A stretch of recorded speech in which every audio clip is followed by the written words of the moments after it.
nouvel atelier à Castillon, qui est un village qui depuis plusieurs années accueille des artistes et des artisans. On est entouré de roches, de montagnes, pas loin il y a la mer. Je pense que c'est pas un hasard si tu te retrouves ici. Et on a décidé de faire un portrait de toi.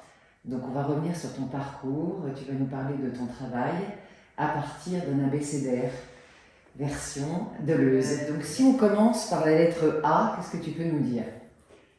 Art, Bien sûr.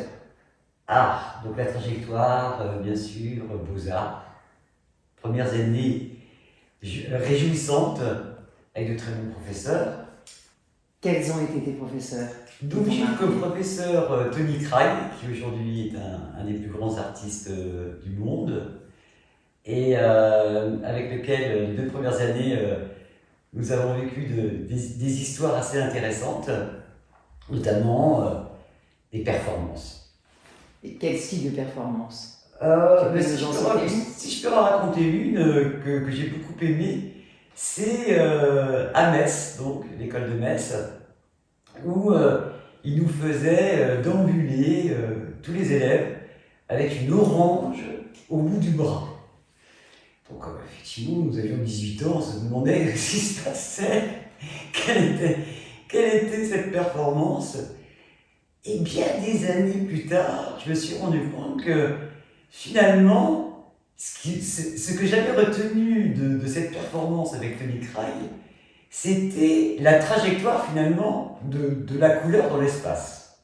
Et ensuite, bon, bien sûr, j'ai fait l'école de Nancy, où là, j'ai eu de très grands professeurs aussi. Et notamment monsieur Michel Paré, du groupe des Malassis, qui m'a aidé, qui m'a beaucoup suivi. Alors que j'avais un travail assez marginal finalement. Et qui m'a bien sûr encouragé, puisque j'ai commencé le travail de sculpteur. Mmh. Voilà. Qui s'est conclu par un diplôme dans lequel Gina Penn était jury. Donc cette grande performeuse.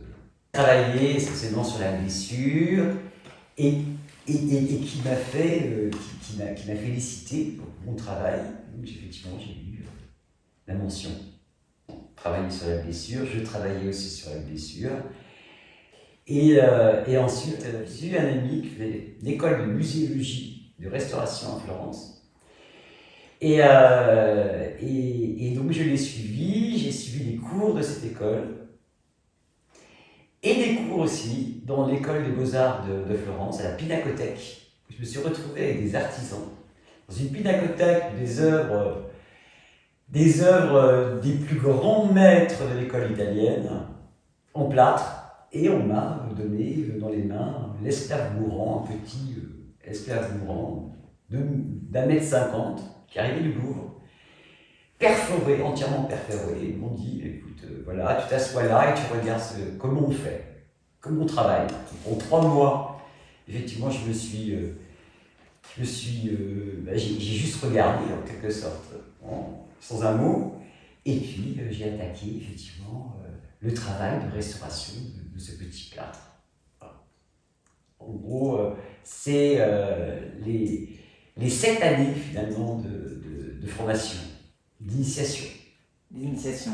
Et est-ce que tu as envie avec la lettre A, de la décliner avec un autre mot qui serait important pour toi? Je pense que A, c'est... Non. Art, ça me semble le travail de toute ma vie.